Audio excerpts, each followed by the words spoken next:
Hello అండి, welcome to సోనీస్ world. ఈరోజు అయితే మసాలా వంకాయ అయితే చేస్తున్నాము. మీలో ఎంతమందికి మసాలా వంకాయ అంటే ఇష్టమో కామెంట్ అయితే చేయండి. ఈ వీడియో కనుక ఫస్ట్ సారి చూస్తున్నట్టయితే సబ్స్క్రైబ్ చేసుకోవడం మాత్రం మర్చిపోకండి. ఇప్పుడు మనం ఫుల్ ప్రాసెస్ అయితే చూసేద్దాము. ఈ మసాలా గ్రేవీ ఎలా చేసుకుందాం అనేది. ముందుగా అయితే ఉల్లిపాయలు, టమాటాలు, పచ్చిమిర్చి ఇవైతే ఉడికించుకున్నాను. ఆయిల్ కొంచెం వేసుకొని ఇందులోకి సరిపడా కొంచెం పల్లీలు అయితే యాడ్ చేసుకున్నాను. హోల్ గరం మసాలా అయితే వేసుకున్నాము. హోల్ గరం మసాలా వేసుకొని ఇందులోకి వెల్లుల్లిపాయలు కూడా ఈ విధంగా వేసుకుంటున్నాను. ఇవి కొంచెం అయితే 70% వరకు మనకు ఉడికిపోవాలి మొత్తము. ఈ విధంగా ఉడికించుకున్నాం అనుకోండి, కర్రీ అనేది మనకు పర్ఫెక్ట్గా వస్తుంది. గ్రేవీ అనేది చిక్కగా వస్తుంది. ఈ విధంగా ఉడికింది అనుకోండి. ఇప్పుడు మనకు ఈ విధంగా మొత్తం అయితే ఉడికించుకోవాలి. ఇప్పుడు ఇందులోకి నువ్వులు అయితే యాడ్ చేసుకుందాము. నువ్వుల ద్వారా ఇంకొంచెం టేస్ట్ అనేది ఎక్కువగా వస్తుంది. పల్లీలు అనేవి కొంచెం ఎక్కువగా వేసుకున్నాము, అందుకోసమని నువ్వులు కొంచెం తక్కువగా వేసుకొని ఫ్రై చేసుకున్నాం అనుకోండి, మనకు మసాలా గ్రేవీ అనేది చిక్కగా వస్తుంది, టేస్ట్ అనేది బాగుంటుంది. అందులోకి కొంచెం చింతపండుని అయితే యాడ్ చేసుకుంటున్నాను. ఈ మొత్తం అన్నీ ఒక 5 minutes అయితే మగ్గనిచ్చి తీసి పక్కన అయితే పెట్టేసుకుందాము. ఈ విధంగా మొత్తం అడుగంటకుండా సిమ్లో పెట్టుకొని ఫ్రై చేసుకోవాలి. ఇప్పుడు మనకైతే ఇది ఉడికిపోయింది, తీసి అయితే పక్కన అయితే పెట్టేసుకుందాము. చూడండి, ఇలా వంకాయలు అయితే తీసుకొని మధ్యలోకి అయితే 2 ఘాట్లు అయితే పెట్టుకున్నాను. ఇలా ఫ్రెష్గా ఉన్న వంకాయలు అయితే కర్రీ అనేది ఇంకా చాలా బాగుంటుంది.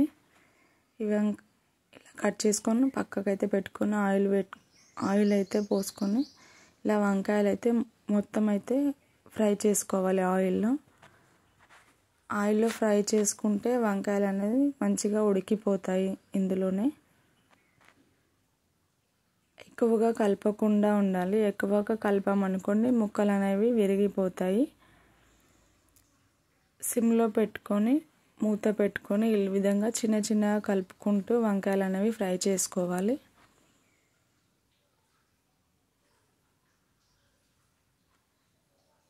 చూడండి, ఈ విధంగా వంకాయలు అయితే మొత్తం ఫ్రై అయిపోయాయి. ఇప్పుడు ఇందులోకి తగినంతగా పసుపు అయితే వేసుకుందాము. పసుపు వేసుకొని కలుపుకొని మనం ఇంతకుముందు వేపి పెట్టుకున్న ఈ పేస్ట్ మిక్సీ అయితే పట్టేసుకున్నాను. ఈ పేస్ట్ మొత్తం అయితే ఇలా వంకాయలోకి అయితే వేసేస్తున్నాను. ఇలా వేసుకొని మొత్తం అయితే ఈ వంకాయలు అయితే విరిగిపోకుండా చిన్నగా కలుపుకోవాలి. మనం ఇందులో పేస్ట్ వేసాం కాబట్టి ఇప్పుడు మనకు తొందరగా అడుగంటుతుంది. హై ఫ్లేమ్లో అయితే పెట్టకూడదు, సిమ్లోనే పెట్టుకొని కలుపుకోవాలి. చూడండి, ఈ విధంగా కలుపుకొని ఇప్పుడు ఇందులోకి తగినంతగా కారం అయితే యాడ్ చేసుకుందాము. కారము, సాల్ట్ అయితే యాడ్ చేసుకుందాము. ఇవన్నీ కలిసే విధంగా మరొకసారి అయితే కలుపుకుందాము. ఇలా చిన్న చిన్నగా కలుపుకోవాలి. వంకాయ ముక్కలు అనేవి విరిగిపోకుండా ఆల్రెడీ కుక్ అయిపోయాయి కాబట్టి మొత్తం అయితే ఈ విధంగా కలుపుకున్నాము. ఇప్పుడు మనం కారము, ఉప్పు వేసాం కాబట్టి అడుగంటకుండా సిమ్లో పెట్టుకొని మూత పెట్టుకొని ఉడికించామనుకోండి, మనకు మసాలా గ్రేవీ కర్రీ అనేది రెడీ అయిపోయినట్లే. వంకాయ అయితే పర్ఫెక్ట్గా ఉడికిపోయింది, మనకు మసాలా అంతా పట్టేసింది వంకాయకి. ఇప్పుడు మనం మూత పెట్టుకొని సిమ్లో అయితే ఒక 10 minutes వరకు అయితే ఉడికించుకోవాలి. చిన్న చిన్నగా కలుపుకోవాలి, అడుగంటకుండా మధ్యలో చూసుకుంటూ. చూడండి, ఇలా మూత పెట్టుకొని ఉడికించామనుకోండి, ఆయిల్ అంతా మొత్తం సపరేట్ అయిందంటే మనకు కర్రీ అయితే రెడీ అయిపోయినట్లే. ఈ వీడియో కనుక నచ్చినట్లయితే ప్లీజ్ సబ్స్క్రైబ్.